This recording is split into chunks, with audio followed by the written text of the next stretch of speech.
All right, welcome everyone. Say hello. Hello, hello.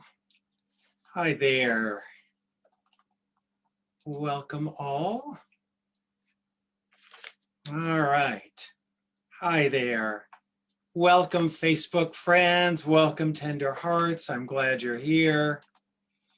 I got word that Anita is running just a few minutes behind, so hopefully she'll be joining us any moment. I'm so glad you're here. Welcome. Some of you are watching from Tender Hearts. Some of you are here in the Facebook. Let me know where you're from. I see in Tender Hearts we have Signe from Norway and Arlene's here. And I would love if you're on the Facebook group to say hello and let me know where you're from there also. Hi, Alice. Hi, Glory. Hi, Jan from British Columbia. All right, Amelia's here. Sandra's here. Welcome. Hi, Robin. Hi, Mara. Welcome, welcome all. All right. Glad to see everyone here. Welcome. All right. We'll be joined by Anita in just a couple of moments, but let me take time to see where everyone's coming in. All right, New Jersey is here. Utah is here. Patty's from Minnesota. All right, welcome. Nice to see everyone coming in. Let's begin, as we always do, with a moment of silence for those who are living in our heart, living in our soul, and send them love because I believe they still feel it. So let's take a moment of silence and send them love.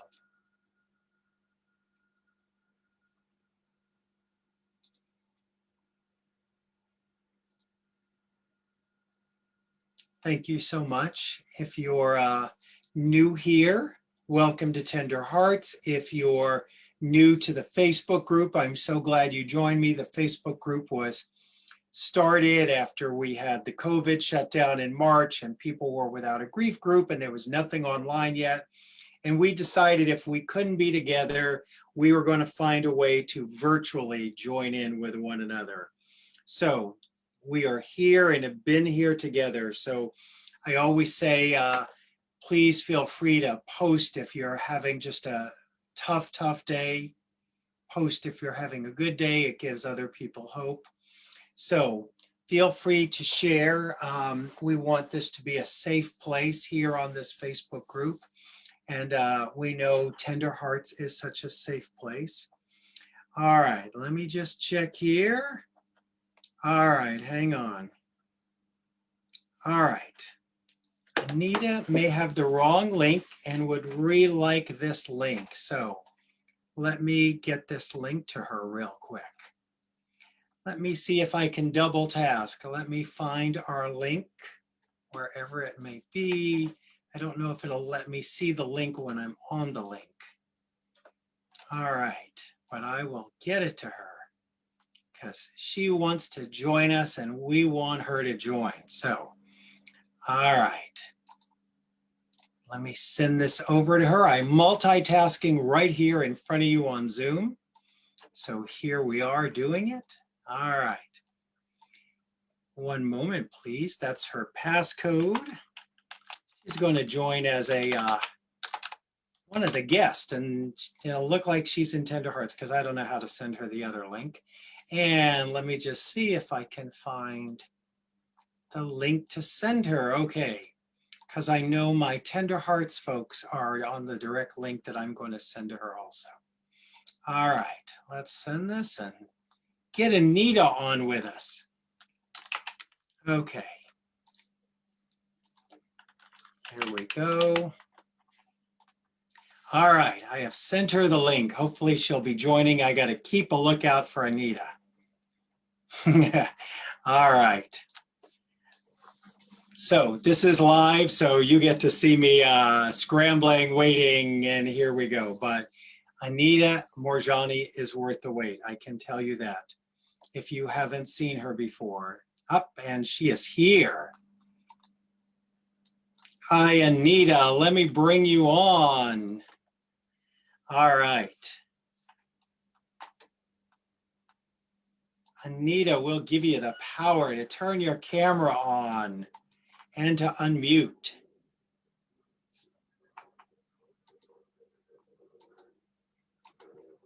Hi there. Hi, can you hear me? I can. It is so lovely to see you. Oh, it's wonderful to see you. I was worried. I didn't know. Yeah, We, technology, huh? I know We, we're all we, here and we're live on Facebook right now and we're yeah, live in group. So you've made it. So I made it. That's all that you matters. made it. Well, you are colorful as ever. It's so nice to see you. I was thinking back when we saw each other last. I think it was literally on the stage of Dr. Oz is the last time I saw you. So much, Yes, you're right. so much has changed in the world since then, hasn't it? My God, hasn't it ever? But I communicated with you in between, because I heard about stuff that happened with you. Oh, yes. But And you know what? You're right. I think we did see each other at maybe Louise's birthday party. Louise Hay's birthday party. Was that we then? could have, we could Right. have, was that after Dr. Oz? Because yes, we did see each Yes, other you're at right. Louise Right. Because Hay's. I know we But talked about the death of my son at one point, and you were so, so kind to me. And thank you for that. And, you know, oh gosh, no. I feel like you and I come out of, I don't know, we're cousins in the same family that we both sort of came up in the Hay House world. And almost like, I don't know what's the word, your mentor confidant was um, uh, Wayne Wayne Dyer, Dyer. one of the heads and great authors at Hay House, and mine was Louise Hay. And I remember us sitting at dinner before Dr. Oz and talking about dealing with those losses and how it's almost like it sort of disrupted our whole family. And I know Yes, for me, I kind of had to refine my footing as we often do in grief.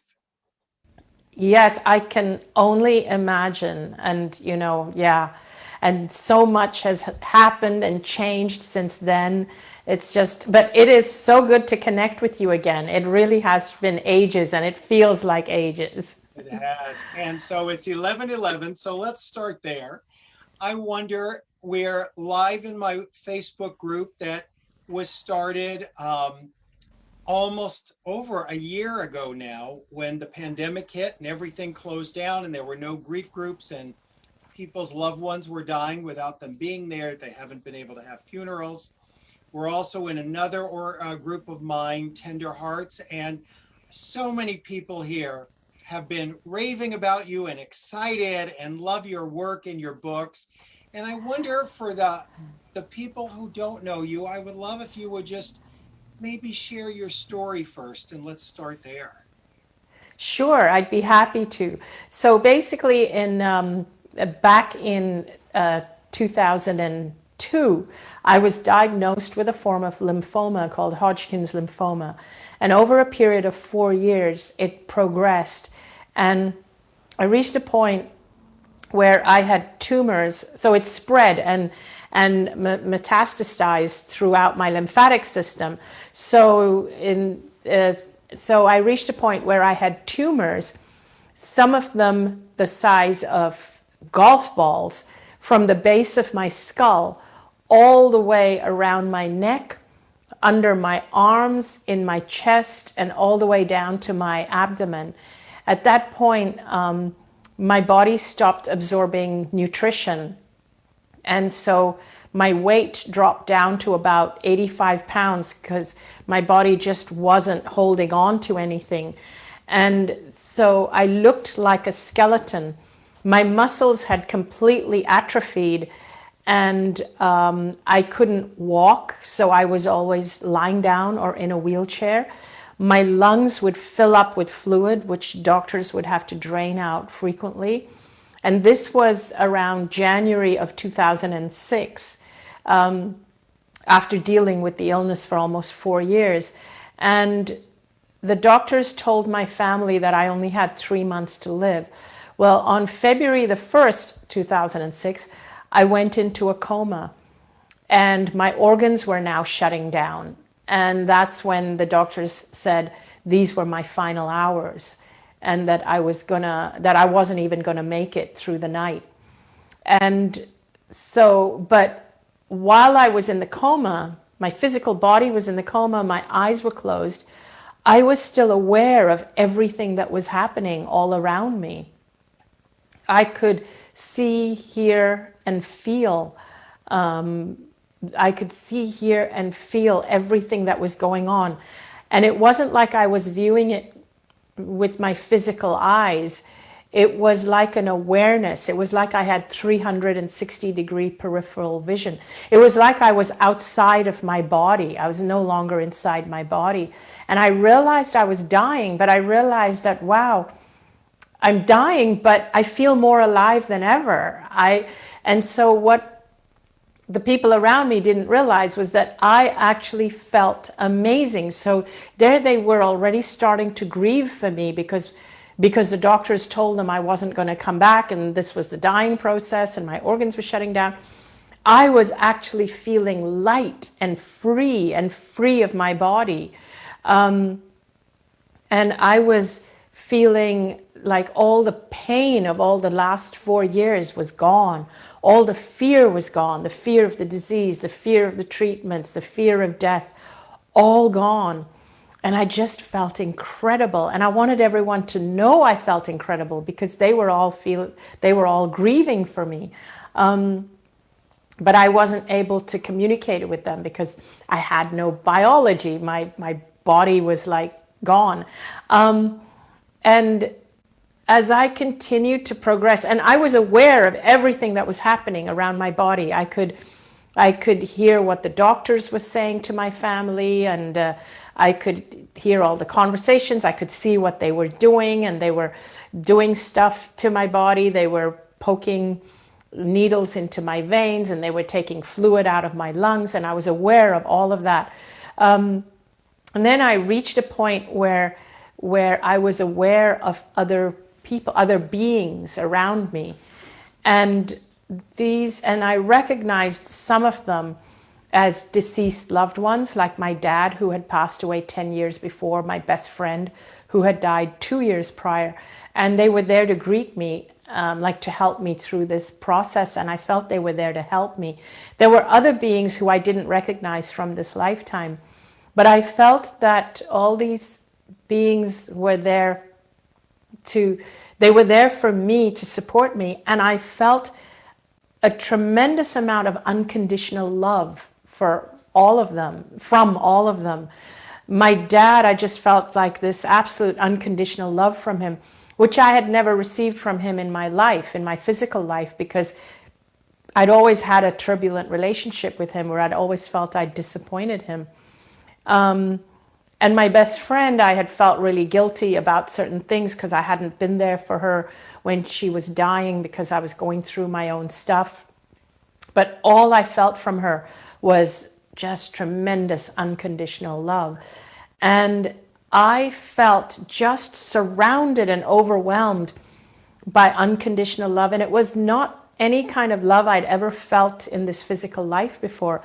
I felt it coming not just from the people who I recognized, but it was like it was coming, just emanating from everywhere, from everyone, from the universe, from source. And it felt like I was loved just because I existed, like I didn't have to do anything to earn it or to prove myself.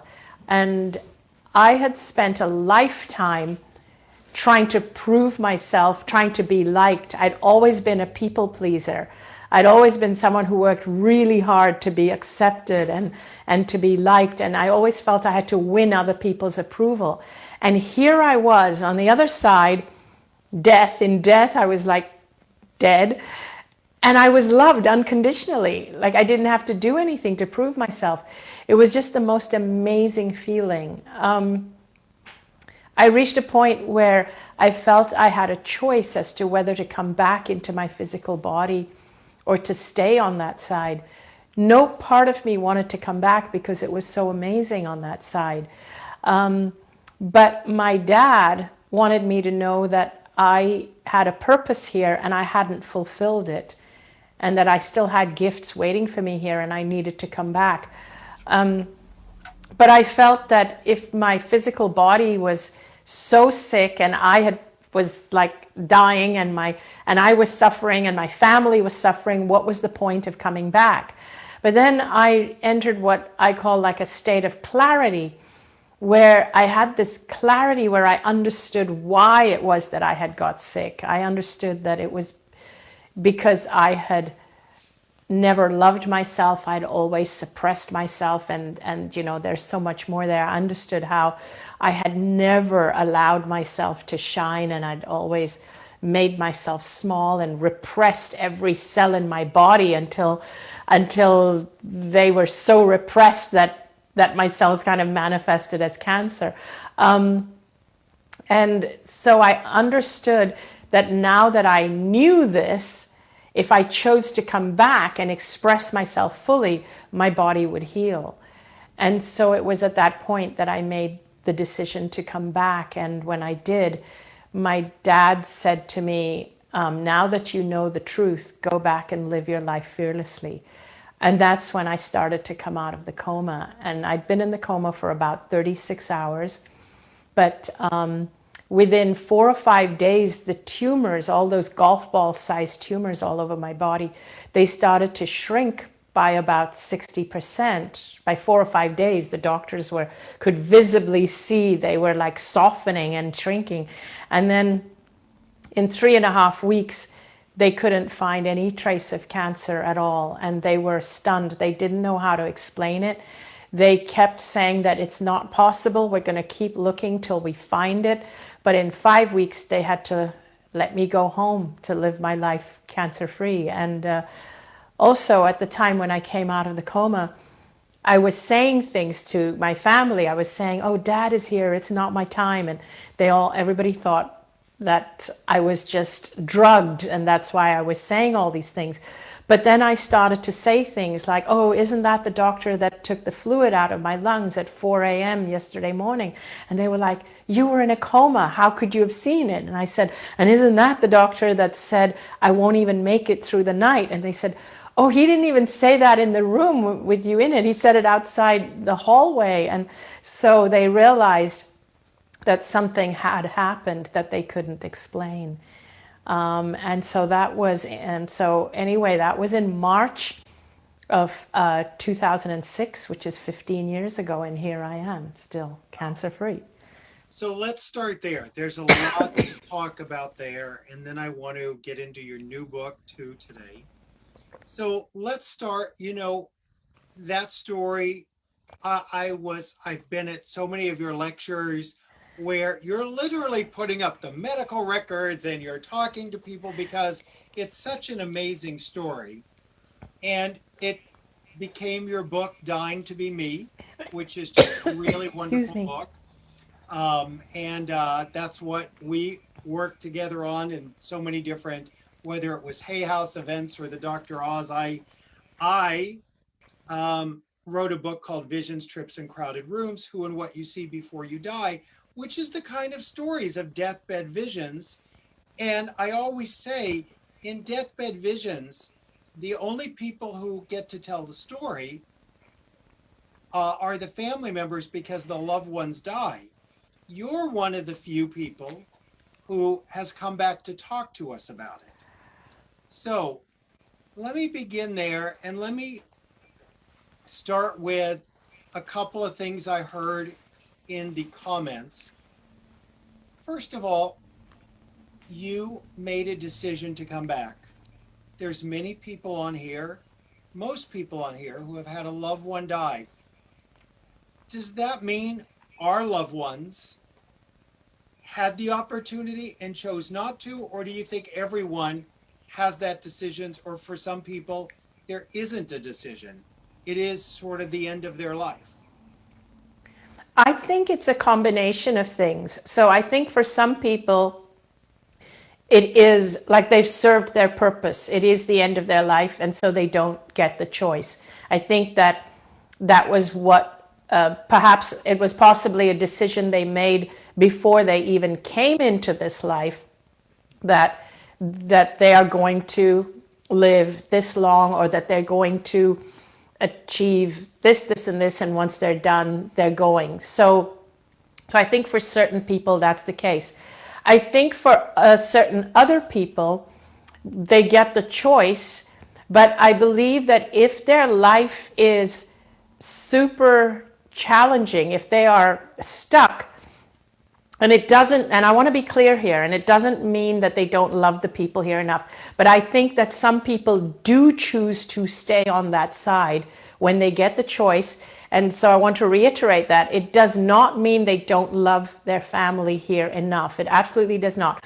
Because when we are in that state, we're in a state of unconditional love, and we make the choice that we believe is the most loving choice.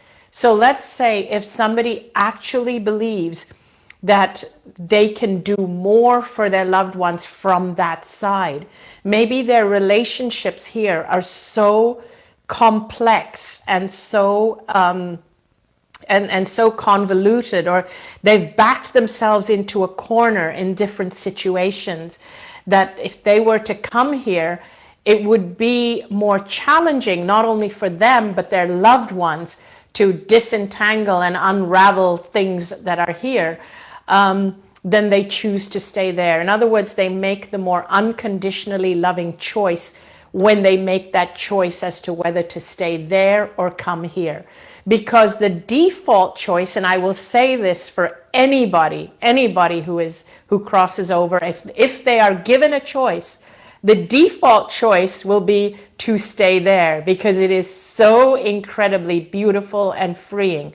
And then there is the evaluation. Oh, okay, which is the more loving choice, to come back or to stay there? And so it's always made from a place so if your loved one did not come back, it's not because they didn't love you enough.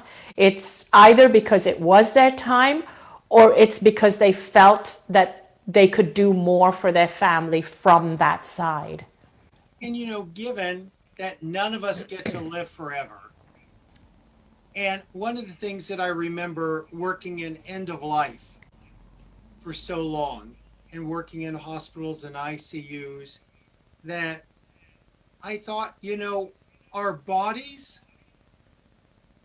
in our old age and in illness, they have to decay and become unlivable, or we'd all sort of want to stay here forever. I can remember my father even talking about, if this body wasn't, getting so old and unworkable, I'd be staying here forever. That's before, he died, he said that. And I also know with my younger son, I had this sense his life here was unworkable.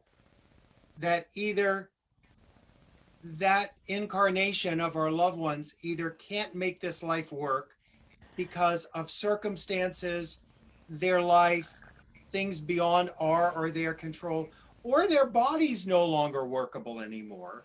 Yes, Would you it's agree with exactly all that? Right. 100%. That's exactly what I mean. People can get into situations. I mean, in another different kind of example could be somebody could be involved with people, gangs, whatever. They could be in situations that they just can't can't unravel, can't see themselves getting out of, and sometimes they may take their own life. Other times they may manifest an illness. And even that illness, if it's manifested because of their stress of being in a situation that they can't get out of, and that happens, they manifest an illness. It could be a heart attack, it could even be cancer. And that is also a way out for them. So And when we, we we do talk that. about this idea of manifesting an illness, I want to be careful because Louise Hay and I used to have these conversations. It's not like they're making a conscious choice. This is so on an unconscious level. That someone isn't Yes. going, oh, I'll choose cancer. It's on a very unconscious level that this is all going on.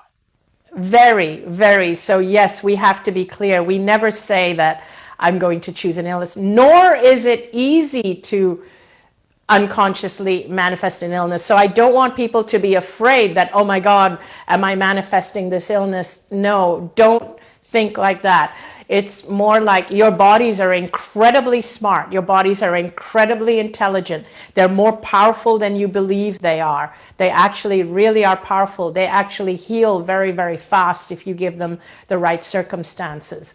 But I'm talking about, yeah, something a little bit different. I mean, and just yet another kind of example is that, when Carrie Fisher passed away, her mother, Debbie Reynolds, of course, her mother was a lot older and probably already lived a really good long life, but she literally died, I think it was a day or 2 days after Carrie Fisher passed away. It was almost like her purpose was finished because she was there because her daughter was battling cancer. But when her daughter went, it was like Debbie Reynolds, it was like, I'm done. I'm going to be with my daughter. And that's what I mean. Our bodies are extremely intelligent. And so I just always encourage people to give yourself a purpose to live. Have a reason to live if you want to live long and healthy. The other thing that I think is so interesting about what you're saying and your experience is that I think many times for those of us dealing with grief, and for all the people I've worked with over the decades, we project our pain onto our loved ones and we picture them in the afterlife suffering like us. And you would say, Yeah. from your experience, they're not suffering like us. Not at all. No, they are free. They're free. And they want you to know. So if anybody, if you've lost a loved one, please know that they are free. They are happy and they want you to be happy. What would make them happy is to see us happy. So our loved ones want to see us happy. So if someone's even lost a partner or a spouse, what you need to do is know that they are fine, and you need to do what you need to do to take care of yourself through the grieving process and take as long as you need. But if you meet somebody else, another person who could potentially, who wants to be a partner with you, the last thing you should feel is guilt for finding somebody else. They do not want you to feel guilty. It's also highly possible that they have orchestrated for that person to come into your path because they want you to be happy again. So know that they do help you from the other side, your loved ones. They do guide you. They do love you unconditionally, and they are not suffering, and they do not want you to suffer. And I think that's so helpful because I think in our pain, we just, what adds to our suffering is that thought that they could be suffering too. So you have a beautiful book next to you there. Tell us about your new book. Sure, I will. And I just wanted to add one more thing that it's a question that comes up a lot where people ask me that when someone takes their own life, don't they suffer on the other side? Because religion teaches us that you suffer if you take your own life. And I want to tell people that no, they do not. If you have a loved one that has taken their own life, and I want to be clear here, I am not encouraging anyone to take your own life. Please do not do that.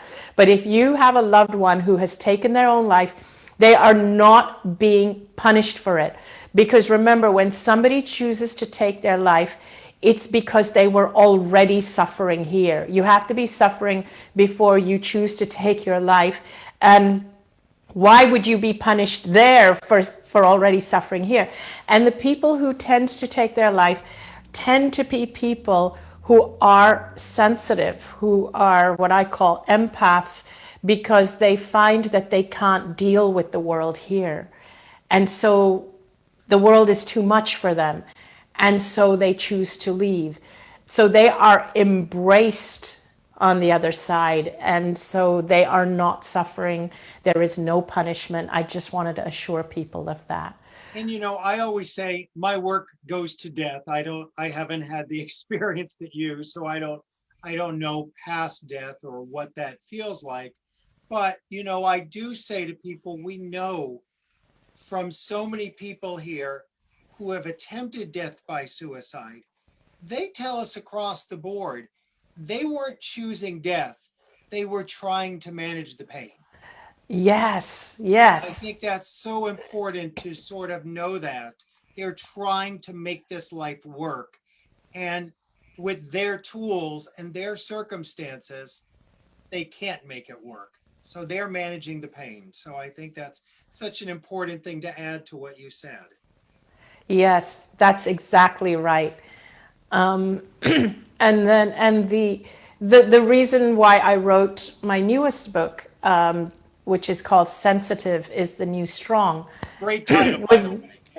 oh, thank you, is because after I had the near-death experience, and I had to then navigate this world, and I started to realize over the years that with this clarity of what caused the cancer, what caused me to be sick in the first place, I didn't want to go back to being that person who was, I was a people pleaser, I was a doormat, and I realized over the years that that I am what is now called an empath.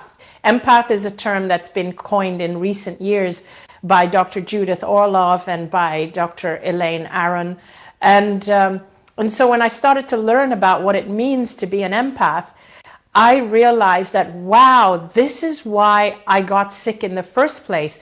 I was a people pleaser because as an empath and as a sensitive person, I tend to feel what other people are feeling. I tend to feel other people's emotions, and I tend to take on the problems of other people. And because I feel the emotions of other people, and this is one of the common traits of empaths, is that when you feel the emotions of other people, you need other people to feel good so that you can feel good, because you're absorbing their emotions. And so empaths, without realizing it, they do this unconsciously. They go out of their way trying to make other people feel good. And so as you go out of your way trying to make other people feel good because you're feeling their emotions and you are this person who's always trying to make other people feel good, what happens is you attract people who just want someone to make them feel good all the time. And so empaths go around attracting all these people, and what we don't realize is that because it's in our nature to constantly make people feel good, because we need to do that because we're absorbing their energy, and then we're attracting all these people who are not feeling good, who come to us because they know we're going to make them feel good. While this is going on, we're absorbing their energy. And the reason we're trying to make them feel good is because we're absorbing their energy, but we keep attracting more and more people like that. So all we're doing is carrying everybody else's burdens and everybody else's energies, problem-filled energies. And that's all we do. And it's all happening unconsciously. It's not that those people are trying to burden us. It's just that they know that, oh, that person's really good, or got a really good shoulder to cry on. She or he always listens to my problems and helps me solve them, so I'm going to them. And so I realized that I was like that, and there are a whole faction of people like that. And so I realized that this was the reason I got sick in the first place, that I had always felt everybody else's problems were bigger than my own, and I was always the doormat helping everybody except me. And I remember the day that I got diagnosed with the lymphoma. Of course, I was really shocked and scared by the diagnosis, but there was a little voice inside my head that said, ah, you can take care of yourself now. You get to take care of yourself now. In other words, that diagnosis gave me a reason or an excuse to now focus on taking care of myself. If I had not had that diagnosis, I wouldn't even have started taking care of myself. And even as the disease progressed, I was still worried about other people, like people who would come to see me or help me. I was constantly worried, like, oh my gosh, am I asking too much from them? And it was only in death did I realize, oh wow, I am supposed to take care of myself. I don't need a reason. I don't need an illness. And so then, and that's why I was inspired to write this book, because I realized that being an empath is not something that just goes away by having an NDE or by realizing you're an empath. It's something that I have to work with. And I realized that it's very, very easy to, as an empath, because you feel the energies of everything around you, it's very, very easy to again get caught up in all the energies of the world and other people. So that's one part of it, one part of why I was inspired to write this book. A whole other part of it is because I feel that the way that we define strength in our language, in our culture, in our paradigm, is we tend to think of strength as strong people as the ones who are competitive, who are ruthless, somewhat ruthless, who would do anything to make it to the top. And we tend to think of people who use brute force. We tend to think of them as strong. We tend to think of the people who do not cry easily, who are not sensitive. We tend to think of those types of people as being strong, and we tend to look up to them. And that is how we define strength as a culture. And we look up to that and we define that. And then we wonder why the world has become the way it has. We wonder, why is the world so harsh? Why are our leaders the way they are? Why do we have poverty and world hunger? What I propose and what I put forward is that if we change the metrics by which we define the word strength, and if we realize that actually compassion, empathy, sensitivity, if these could be considered strengths, if intuition could be embraced and honed as a gift, if these could be considered strengths and gifts, if these could be the traits that we look up to, if these are the traits we want to see in our leaders instead of ruthlessness and all of that, then we would have a very different world. And maybe this would actually lead us to a whole different way of evolving, because the way I see it, the way that we have been up to now and the traits we embrace as strength could actually take us to the brink of our own extinction. Wow, thank you for that. That's really amazing. And I go back to the lens of people in here. And one of the things that I also think is so profound about your message is I tell people grief is a time to, in a healthy way, become self-aware, self-compassionate, self-focused. It is also a time of regrouping, rebuilding, reinventing. And so many of us, like you said, have been other oriented. And grief sometimes forces us to become self oriented. And then, when people are rebuilding their lives and they're like, I don't want to do the holiday cards, or do I have to do this? And I'm like, no, this is a chance for you to really take that self awareness and build on it and not become a people pleaser again. It is a moment to sort of regroup and reformulate and go, that life I had before that I was living for everyone else, the pain has caused me to really think about what I need. Don't lose what you need by then taking on the needs of everyone else as you begin to heal. Yes, yes, very well said. That is so true. And that's the thing. Um, People who are sensitive, who are innately sensitive or compassionate or empaths, they do tend to take on the problems of everyone else and bury their own stuff. Right. And sometimes it's interesting back in the physical world. I hope we all get back there soon. When I would do retreats, we would have people gathered for this, a retreat.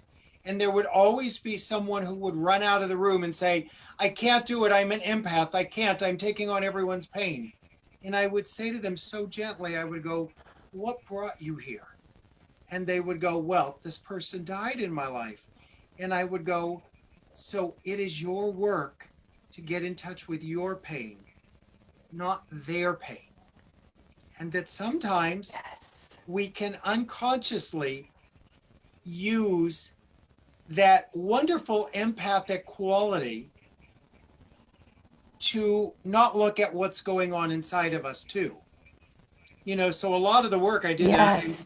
Tender Hearts, I did a whole video on empathy to help people learn, how do we sit like in these groups with other people in pain without abandoning our own by trying to attend to them.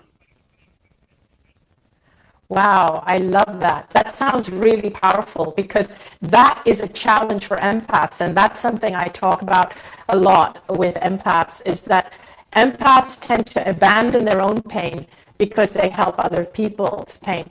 So, and they do that without even thinking. They do it innately because they are just, when someone else is in pain, they can't deal with that person's pain, so they have to help them. Before I was diagnosed with the lymphoma, with the cancer, 2 years prior to that, my best friend was diagnosed with a different form, a very aggressive form of cancer. And what happened is we were both the same age. We were both dynamic and pretty young.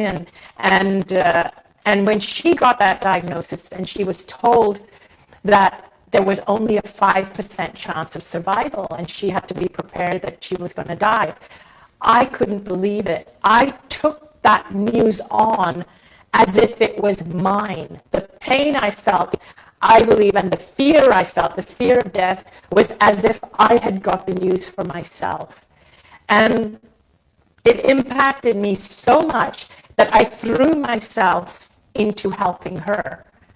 I actually would be with her because I did not want her to feel that level of pain. And so I made a commitment internally that I'm going to be with her on this journey. I'm going to do everything I can to help her through this.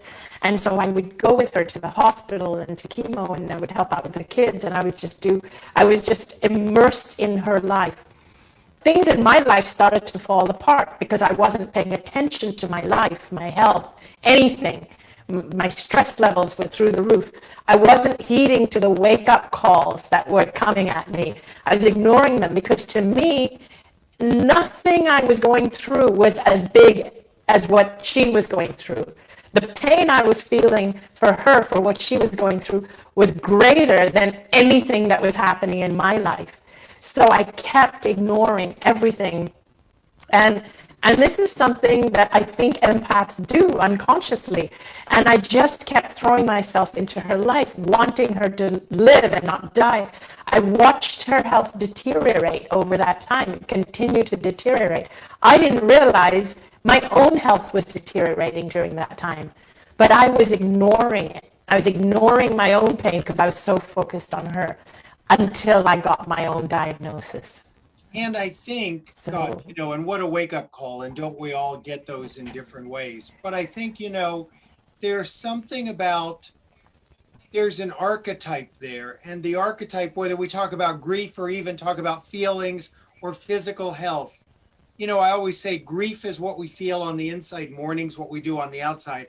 I can't ever get into anyone else, my older son, my friends, anyone, and make them grieve. I can't make anyone else heal.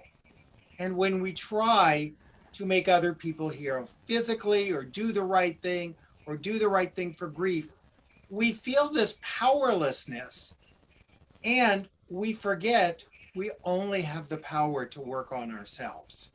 And working on the other Yes. drives us crazy and reminds us mistakenly that we're powerless, but it's really just reminding us we're powerless with another, but not with ourselves. So Yes. Yes. we are already, I would love to keep you on for just a couple more minutes, but first of all, we're going to be leaving Facebook in just a moment. But the new book is Sensitive is the New Strong. Your website is anitamoorjani.com, right? Yes. Tell me what Thank else you. you might be doing now that other people might want to check out besides getting the book. So I do have, of course, a website. I have a YouTube page that I would love for them to check out my videos. Tons of videos for free on empath and all kinds of stuff. And what I do is I also have what I call a sanctuary, which is like a membership sanctuary, but currently we've paused on taking new members. But basically what I'm doing overall is that I want empaths to know that what their empathy is not a curse, it is a gift. That you are someone, empaths and sensitive people are exceptionally intuitive. You are connected to the other realm. You are what I call sixth sensory beings.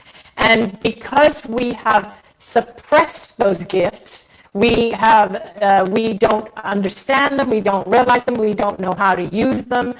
This is why we get stuck here in just helping people on the physical level and taking on their problems. If we realize that we are intuitive and we are sixth sensory beings, we could open up to those gifts and it would actually change our lives and the way we operate and the way we help other people. Helping other people is in the nature of empaths, but there is a way to do it that can actually empower you instead of disempowering or draining you. And even if you don't buy the book, I have a ton of videos on YouTube where I speak about this. So that's basically what I'm doing. My website, as you said, is anitamoorjani.com. And then the sanctuary, which is the membership platform, is anitamoorjanisanctuary.com. And you can read about it on the homepage, but we are going to open the doors again in about 3 or 4 weeks again for new members. Great. Can you stay on a couple more minutes in our Tender Hearts group? Great. All right. We're going to say goodbye to our Facebook people. Thank you so much. Tender Hearts folks, stay on so you'll be able to ask Anita a question or two face to face. To all the Facebook folks, thank you so much. Sending you much love. And I will see you soon.